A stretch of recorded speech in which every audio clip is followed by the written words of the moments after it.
네, 이번에는 정치권 이슈 자세히 짚어보겠습니다. 김진욱 전 더불어민주당 대변인, 이창근 국민의힘 하남을 당협위원장과 함께하겠습니다. 어서 오십시오. 자, 먼저 국회 본회의 상황부터 살펴보겠습니다. 법 왜곡죄가 지금 상정이 돼 있고요. 이번에도 국민의힘의 필리버스터가 진행 중입니다. 자, 그런데 어제 상정 직전에 법안이 대폭 수정이 됐더라고요.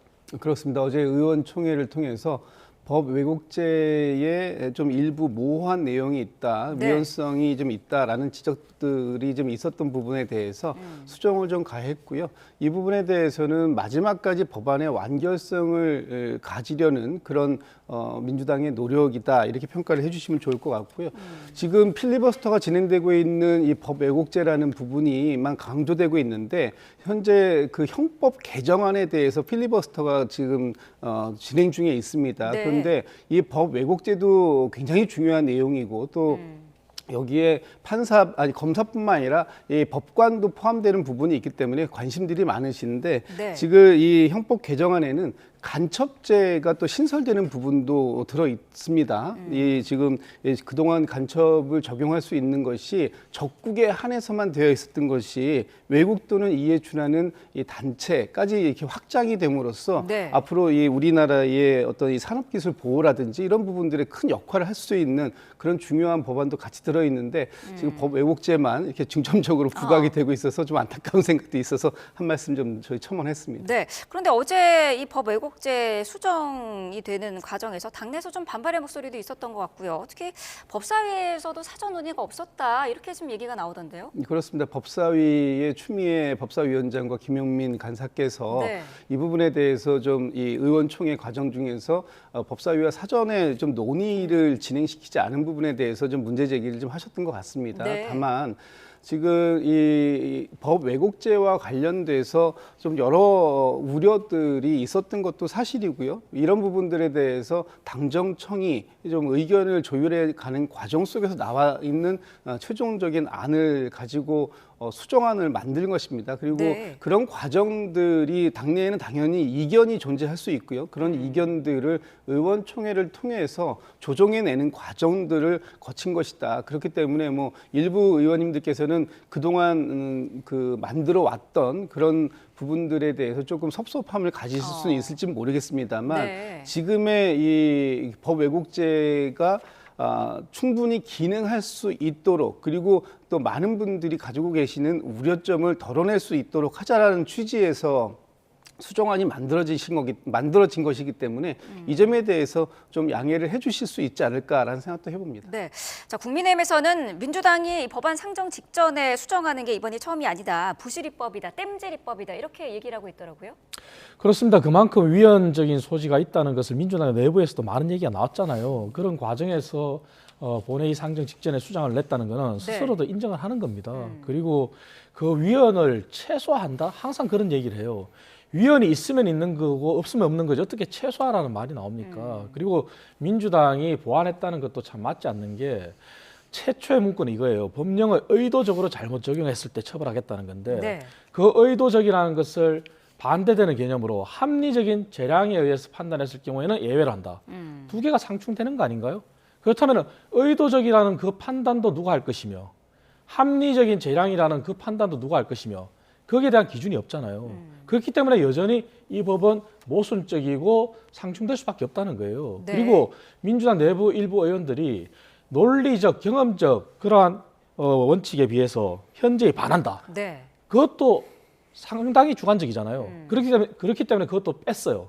그렇다면 이 모든 법안들은 지금 현재 법을 왜곡죄 판단의 기준이 여전히 주관적이고 자의적이다, 이렇게 볼 수 있는 거예요. 네. 그래서 오죽하면은 정부 법원장 회의에서도 이것을 공론화를 통해서, 그리고 향후 부작용에 대해서 충분한 숙고가 있어야 된다고 주장하는 거 아니겠어요? 근데 이렇게 본회의 직전에 즉흥적으로 내놓은 문구 자체도 주관적이다. 과연 얼마나 많은 국민들이 동의할 수 있을까요? 말씀하신 대로 어제 이제 전국 법원장 회의가 열렸고 다시 한번 우려를 표명했는데, 정청래 대표가 이 위헌 논란에 대해서 결정권은 현재 있다면서 더는 딴소리 안 했으면 좋겠다, 이런 발언도 했는데요. 어떻게 들으셨을까요? 물론 민주당 주도로 다수당이기 때문에 법은 통과될 거예요. 네. 그렇다면 할 수 있는 방법은 헌재의 위헌 적이다. 이 소송을 제기할 수밖에 없어요. 네. 그렇다면 정청래 대표 말대로 판단은 헌재에서 하는 건 맞아요. 하지만 헌재에 판단할 때 헌재에서 그냥 본인들이 자료만 가지고 판단하나요? 위헌 청구를 할 때 모든 그러한 의견을 내지 않습니까? 그렇다면 전국 법원장 회의에서의 얘기도 하나의 의견이 될 수 있는 거예요. 네. 이러한 의견조차 내지 마라 그러면 이게 민주주의 국가가 아니죠. 그 얘기는 정청래 대표가 여전히 독선적으로 가겠다는 것밖에 안 되는데 민주당이 독단적으로 다수당의 힘에 의해서 법을 통과시킨다. 어쩔 수 없어요. 하지만 통과시킨 다음에 판단은 헌재에서 하지만 그 헌재에 가서 판단하기 위한 각종 그러한 여러 가지 공청회나 이러한 과정을 통한 의견은 충분히 개진할 수 있는 거예요. 그래서 네. 그러한 부분까지도 정치적인 압박으로 막는 것은 맞지 않다 이런 말씀 드리겠습니다. 네, 법원장들은 이 세 가지 법안의 우려 사항들을 어제 조목조목 밝히면서 충분한 논의 과정이 더 필요하다라는 입장이었거든요. 어떻게 들으셨을까요? 그 법원장들께서 이렇게 자주 모이는 경우가 상당히 이례적인 것 같습니다. 네. 진작에 우리 사법 신뢰가 붕괴되는 상황들 속에서 본인들이 스스로를 성찰하기 위한 과정들로 이런 모임들이 있었다라고 한다면 더 좋았지 않았겠나라는 생각을 할 수밖에 없는 상황이고요. 지금 현재 발생되지도 않은 그런 이 존재하지 않는 위기를 너무 지금 공포 마케팅처럼 만들어서 과도하게 이런 그 지금 사법부의 신뢰를 회복시키고자 하는 이 민주당 또 법원 그 사법 이 입법부의 노력을 좀 과소평가하고 계신 게 아닌가라는 생각을 할 수밖에 없습니다. 네. 그리고 지금 사법부에서 나오는 얘기들, 뭐 지금 법 왜곡죄뿐만 아니라 뭐 대법관의 증언도 4명만 하겠다 이런 식으로 말씀을 주시는데 네. 사법부의 기득권 지키기 아닌가라는 생각이 듭니다. 일단 지금 14명에서 26명까지 늘리고자 하는 부분에 대해서 이미 10수년 전부터 논의가 나왔던 얘기들입니다. 그것이 네. 지금 지금 어제 오늘의 얘기가 아니에요. 그렇기 때문에 논의가 부족해서 지금 이 상황이 굉장히 그 무슨 속도전처럼 비추어진다 이런 비판을 하실 게 아니라 왜 4명을 더 늘릴 수 있는 상황이라면 그리고 지금 이 법안에서 나오는 것도 28년부터 4명씩 단계적으로 늘려가는 과정 아닙니까? 충분히 법원이 준비할 수 있는 시간적 여유도 있습니다. 그럼에도 불구하고 4명까지는 가능한데 그 이상은 안 된다. 그럼 4명까지 가능한 이유는 뭡니까? 지금 이 대법원에서 수만 건이 적체되어 있는 그래서 그 국민들이 사법 서비스를 신속하게 받지 못하고 있는 여러 가지 애로사항들을 처리하자라는 부분에 대해서 반대한다. 또 재판 소원에 관련돼서도 지금 재판 소원도 무작정 기한이 늘어질 것이다. 이렇게 지금 비판하고 있지만 네. 실질적으로 명확하게 저희가 한 부분이 있어요.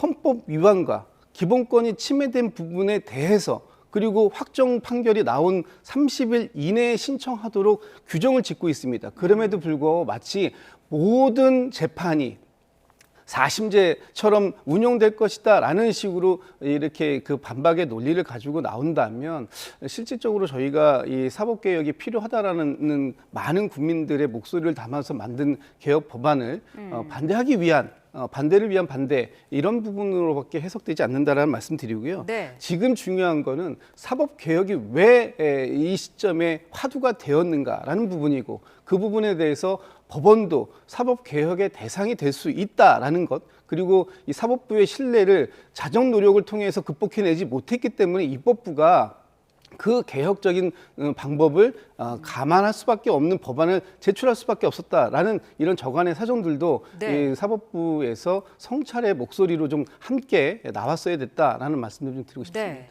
아직 일어나지 않은 일에 대한 공포 마케팅이다라는 표현도 쓰셨는데 반박하실 부분이 있으시면 짧게 좀 들어볼까요? 사법개혁의 3가지 법안이 결국 오늘 논의한 법 왜곡죄 네. 그리고 재판 소원 그리고 대법관 증언이잖아요. 네. 물론 사법부가 국민 신뢰를 잃고 반성하고 자정 노력을 기울여야 될 부분도 있어요. 그렇기 때문에 대법관 정원 부분은 사실은 과거에 여야가 함께 논의했던 적도 있어요. 그래서 그 부분은 사실 큰 논쟁이 없을 수도 있습니다. 네. 하지만 가장 중요한 법 왜곡죄는 아까 이미 충분히 설명드렸기 때문에 더 이상 말씀 안 드리지만 재판 소원도 마찬가지입니다. 현행 헌재 판결에 불복을 하기 이전에 그 법안이 잘못됐다고 할 경우에 그 법안에 대해서 위헌 청구를 할 수 있는 그러한 조항도 있고요. 그리고 개인이 국가기관으로부터 어떤 인권 침해나 그런 부당한 이익을 받았을 때 청구할 수 있는 그런 조항이 있어요. 네. 하지만 재판 소원이라는 거는 아무리 그것이 취지가 좋고 아무리 제한적 요건을 둔다 하더라도 헌법을 반하면 안 되잖아요. 헌법에 이미 우리나라의 최고 상급심은 대법원으로 되어 있기 때문에 그 부분이 안 맞다고 지적하는 거예요. 그렇다면 민주당의 좋은 취지를 통해서 국민들을 설득시키겠다 그러면 헌법 개정에 나서야죠. 그 말씀 다시 한번 강조드립니다. 네. 자, 이번에는 각 당 상황도 살펴보겠습니다. 자, 먼저 민주당. 이재명 대통령 공소 취소 모임, 공취모가 당내 공식 기구로 확대 개편이 됐습니다. 이 모임이 사실 구성이 되면서 개파 논란도 있었는데 당내 지도부가 이를 의식을 한 걸까요? 어떻게 보세요? 당내 지도부에서 뭐 개파 논쟁에 대한 의식 때문에 특별위원회를 만들었다 이렇게 보지는 않습니다. 네. 그만큼 100명이 넘는 현역 국회의원들이 참여했다면 이 문제에 대한 심각성을 당도 함께 같이 가야 되겠다라는 생각을 했었던 것 같고요. 네. 지금 이 윤석열 독재 정권하에서의 조작 기소를 때문에 많은 그 사람들이 피해를 봤다면 이 부분에 대해서 명확하게 진상을 규명하고 또 국정조사나 이런 걸 통해서 진상규명하고 공소취소까지 나아갈 수 있는 그런 방법들을 만들어보자라는 것이 지금 이 공취모의 그 취지였기 때문에 네. 그 부분에 당도 적극적으로 호응한 것이다 이렇게 평가를 할 수 있을 것 같고요. 네. 이 부분에 대해서 지금 당의 개파 논쟁, 특히 반청 개파다 이런 식으로 얘기하는 것들에 대해서는 올바른 시각은 아닌데 이 당에서 한병도 원내대표를 위원장으로 하는 특위가 만들어진 만큼 네. 이런 그 오해도 상당 부분 불식될 수 있는 계기점이 될 수 있겠다 이런 생각도 같이 해봅니다. 네. 근데 말씀하신 거에 따르면은 사실 이 공취모도 특위 구성을 환영을 하고 완전히 흡수돼야 되는데 어제 공취모가 낸 입장을 보면은 별개의 조직이다. 우리는 뭐 그대로 운영을 하겠다 이런 입장이던데요. 이 공취모 입장에서는 지금 이제 공소 취소가 완전히 끝날 때까지 본인들의 역할이 있다라고 말씀을 주시는 것이기 때문에 네. 그렇게 말씀을 주실 수도 있다고 봅니다. 다만 지금 공취모에 함께 합류하셨었던 의원들 중에서도 이제 공취모가 가졌던 처음에 그런 목적이 당의 특위를 통해서 흡수되는 만큼 이 공취모가 해산되는 것이 맞겠다라는 말씀을 주시는 분들도 많이 계십니다. 네. 지금 화면에 나오는 김기표 의원이나 민영배 의원, 부승찬 의원 뿐만 아니라 지금 이 공취모의 공동대표를 맡으셨던 윤건영 의원도 어제 SNS를 통해서 그 입장을 밝히신 바가 있어요. 오늘 운영위가 이제 공취모의 운영위가 열린다고 하는데 네네. 그 운영위에서 그 심도 깊은 논의가 있겠습니다만 지금 당에서 새로운 기구가 만들어진 만큼 그 기구가 제 기능을 다할 수 있도록 마음을 그쪽에 당 특위에다가 모아주는 것이 필요하겠다라는 것이고요. 네. 이렇게 불필요한 개파 논쟁으로 가는 오해를 굳이 받을 필요가 있겠는가라는 차원에서 본인이 만약에 이렇게 모임이 지속된다면 그 모임에는 함께 하기가 좀 어려울 것 같다라는 메시지도 남겼기 때문에 네. 이 앞으로 이 모임들이 어떻게 그 결론을 낼지 모르겠습니다만 저는 자연스럽게 당의 특별위원회의 힘을 모아주는 쪽으로 가게 되지 않을까라고 전망해 봅니다. 네. 국민의힘에서는 어떻게 보고 계세요? 이것은 민주당이 솔직해져야 됩니다. 아무리 윤석열 정부 당시에 검찰이 잘못했다. 물론 잘못이 있었죠. 그래서 검찰이 자정 노력 필요하다고 얘기를 했어요. 하지만 이 결국 최고 정점은 지금 중지된 이재명 대통령에 대한 공소를 취소하라는 거 아닌가요? 솔직해졌으면 좋겠는데요. 정권을 잡았다고 해서 이렇게 하면 안 됩니다. 그렇다면 우리는 다시 반박할 수밖에 없어요. 도돌이표처럼. 그런 대장동 사건에서 판결에서도 의문점을 제시했고 위헌의 판결로 남겨둔 부분에 대해서 검찰이 항소를 안 했잖아요. 그렇다면 민주당 주장 논리대로 윤석열 정부 때의 정치검찰 100% 인정한다고 해요. 가정을 해서. 네. 조작 기소라고 인정해요. 그렇다면 지금 판결에서 왜 항소 포기는 그러면 압력에 의한 항소 포기 아닌가요? 부당 항소 포기 아닌가요? 그게 도돌이표가 되는 거예요. 그래서 민주당이 정말 순수한 의도를 가지고 검찰 개혁을 하고 사법 개혁을 한다면은 전 국민이 박수를 보낼 거예요. 이거는 사법 개혁, 검찰 개혁이라는 미명하에 사실 압박인 거예요. 그렇다 지금 현재의 검찰은 그러면 정치 검찰 아닌가요? 정부의 눈치를 보고 정권의 눈치를 보고 항소를 다 포기하잖아요. 과거 정부에서 항소 포기가 있었나요? 아니잖아요. 그리고 거기에 항명을 한 검사들은 다 좌천시키고 검찰을 다 떠났잖아요. 이런 부분들 어떻게 설명하겠습니까? 그래서 이런 모임들은 민주당이 정치권에서 아무리 입법부의 권력이 더 세다고 하더라도 이렇게 가면 안 돼요. 법원의 판단은 법원에 맡기는 게 맞아요. 그래서 그 법원이 잘못됐을 때 주어진 법령 안에서 인권이 침해되고 권리가 침해됐으면 거기에 대한 행사를 하면 되는 거예요. 근데 이러한 공소 취소 모임을 오히려 공식 기구화시켜서 특위를 만든다? 누가 봐도 이것은 이재명 대통령을 향한 공소를 취소하라는 거죠. 그리고 윤 정부를 거울 삼아서 민주당이 정말 이재명 정부를 성공시키고 싶으면은 지금이라도 달라져야 돼요. 윤 정부 때 잘못한 거 저희가 인정하잖아요. 예. 네. 이재명 대통령이 어제 뭐 민주당이 잘하고 있다라는 내용의 글을 SNS에 썼더라고요. 최근에 뭐 친명, 친청, 뉴 이재명 이런 이야기까지 나오고 있는 상황에 이런 글을 쓴 건데 어떻게 보세요? 대통령께서 적절한 시점에 좋은 말씀을 좀 주셨다고 봅니다. 지금 이 당내에서 뭐 명청 대전이다, 명청 갈등이다, 또는 지지자들 사이에서 뉴 이재명 혹은 올드 이재명 이런 식으로 이 구분 지어지고 이것들이 밥 먹고 갈등의 그 요소가 된다라고 한다면 이제 오늘로 97일 남았습니다. 지방선거까지. 그렇다면 힘을 모두가 모아서 지방선거에서의 승리를 일구어야 할 이 시점에 불필요한 개파 논쟁 또는 불필요한 갈등을 때문에 그러한 일들에 좀 방해되는 일들이 없었으면 좋겠다라는 이제 말씀을 대신하신 것이다 이렇게 보고요. 네. 어제 대통령께서 이런 말씀을 주셨어요. 당은 당의 역할을 잘하면 되고 청은 청의 일을 잘하면 된다. 각자의 역할은 다르고 그 역할들을 잘하는 가운데에서 이재명 정부의 성공이라는 것이 함께 일구어질 수 있다라는 것이고 민주당이 그 역할을 지금 잘하고 있다 이렇게 말씀을 주셨기 때문에 더 이상 불필요한 논쟁은 이제 없어졌으면 좋겠다라는 것이 제 개인적인 생각이고 거기에 대통령께서도 마침표를 좀 찍어주신 게 아닌가라고 보고 있습니다. 네, 국민의힘 장동혁 대표는 오늘 오전이죠. 당 중진들과 면담을 하기로 했습니다. 지금 이 중진 의원들은 절윤, 노선 변경을 요구를 하고 있는데 오늘 만남 이후에 좀 달라질까요? 어떻게 보세요? 달라져야 된다는 게 사실 당면 과제입니다. 하지만 달라질까는 의문이 여전히 강하게 들어요. 왜냐하면은 장동혁 대표가 당원들에서 선출됐다 인정할 수 있어요. 하지만 국민의힘은 과거 거슬러 올라갔을 때 산업화와 민주화의 세력을 함께 아우르는 그런 공당이잖아요. 하지만 어느 순간부터 특정 정치인의 특정 노선에 의한 당이 돼버렸어요. 그리고 본인이 스스로 윤 어게인을 외쳤다고 제가 얘기하는 게 아니라 모든 신문에 사설에서 그렇게 인정을 하고 있어요. 그렇다면 그거는 윤 어게인이 된 게 맞습니다. 하지만 당내 당원들이 아무리 강성 당원들이 지금 현재 중심을 잡고 있다 하더라도 그것을 원하지 않는 당원들도 있어요.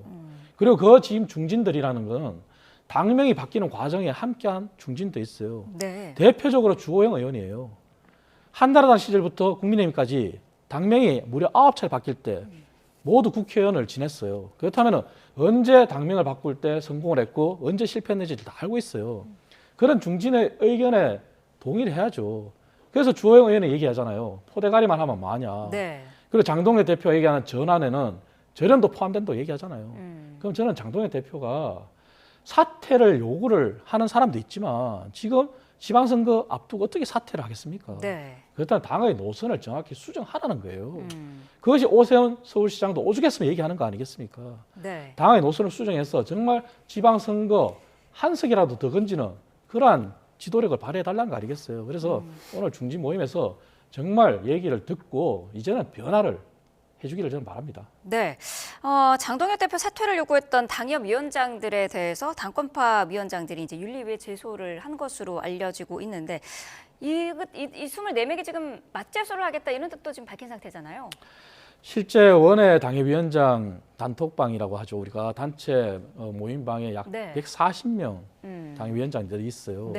하지만 예전에 조광한 최고위원과 정성국 의원의 설전에서도 연판장을 돌렸을 때 물론 당권파에 가까운 원외 당협위원장들이 이렇게 연판장을 돌렸겠죠. 변진 의원의 윤리 제소도 그랬고 그때도 정확히 약 절반만 참여했어요. 그러니까 나머지 절반의 위원장들은 참여하지 않았다는 거예요. 침묵하고 있겠죠. 그리고 이번에 장동혁 사퇴를 요구했던 24명의 원외 당협위원장에 대해서 또 연판장을 돌렸어요. 하지만 이번에는 그 숫자가 더 적어요. 동의한 숫자가. 70명도 채 안 됐어요. 그런데 윤리 제소로 가다 보니 그 당사자들이 또다시 제소를 하겠다는 그런 형국이에요. 이게 사실 국민의힘이 얼마나 자중질환을 보이는 겁니까? 그래서 저는 이것도 원외 당협위원장들도 자중을 하고 단합을 해야 되는 그런 방향으로 가야지 서로 이렇게 정말 싸움하듯이 간다면 당이 어디로 가겠습니까? 그래서 이러한 부분도 사실은 장동혁 대표가 노선 변경을 통해서 함께 아우르는 그런 메시지를 내야 될 때예요. 저는 그게 지도력이라고 생각해요. 자, 이런 상황에서 당에서 제명된 한동훈 전 대표는 대구에서 지금 일정을 소화하고 있던데요. 어떻게 보고 계세요? 어제부터 이제 내일까지 2박 네. 3일간 대구 일정을 지금 이제 하고 있는 것 같습니다. 네. 어제 대구에서 뭐 2.28 민주 그